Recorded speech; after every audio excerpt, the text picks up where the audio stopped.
আসসালামু আলাইকুম। আশা করি সকলে ভালোই আছেন। যে যেখান থেকে আমার এই ভিডিওটা দেখছেন সবাইকে ধন্যবাদ জানিয়ে শুরু করছি আজকের এই ভিডিও। আজকের এই ভিডিওতে আমি জানাবো চীনা হাঁস, ডিম পাড়া চীনা হাঁস চিনার উপায়। এক ভাই কমেন্ট করছে যে আপা আমি বাজার থেকে বড় চীনা হাঁস কিনতে চাই, কিন্তু ডিম পাড়া চীনা হাঁস আমি চিনি না। আপনি যদি আমাকে একটা ভিডিও নিয়ে একটা ভিডিও করেন তাহলে অনেক ভালো হয়। আমি ডিম পাড়া চীনা হাঁস কীভাবে চিনব? ডিম পাড়া চীনা হাঁস চিনার সবচাইতে বড় উপায় হলো চীনা হাঁসের মুখের ফুল।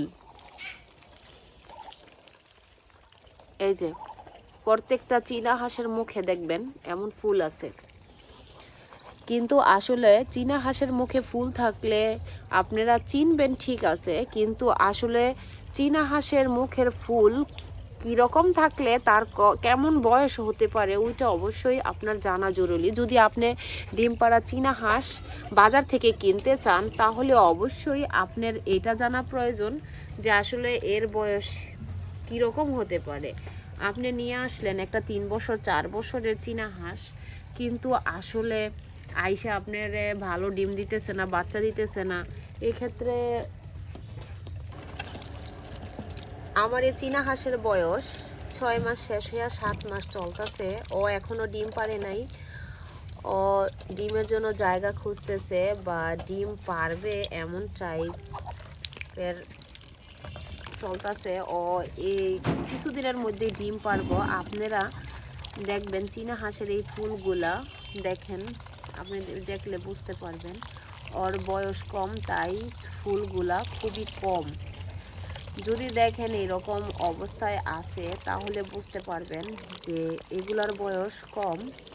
আর চীনা হাঁসের মুখের ফুল যত বড় হবে চীনা হাঁসের তত বয়স বেশি।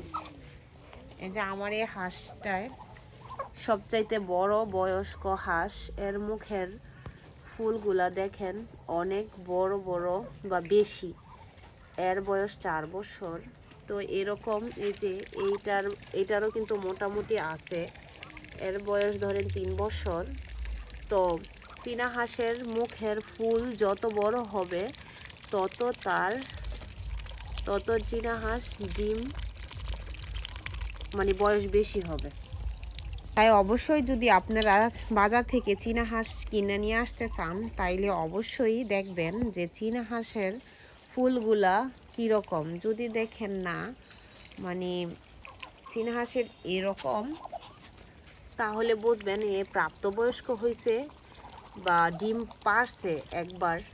আর যদি দেখেন না বড়, অনেক বড় বা মাঝারি বা অল্প আছে, তাহলে বুঝে নিতে পারেন যে এরা ডিম পারতেছে বা অল্প বা ডিম পাড়ার মাঝে আছে এরকম। চীনা হাঁস যখন ডিম পাড়ে তখন এই ফুলগুলো লাল হয়ে যায়, আর নয়তো দেখেন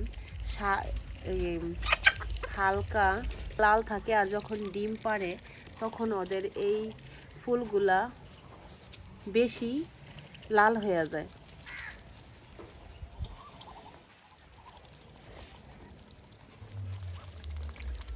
তাই আপনারা যদি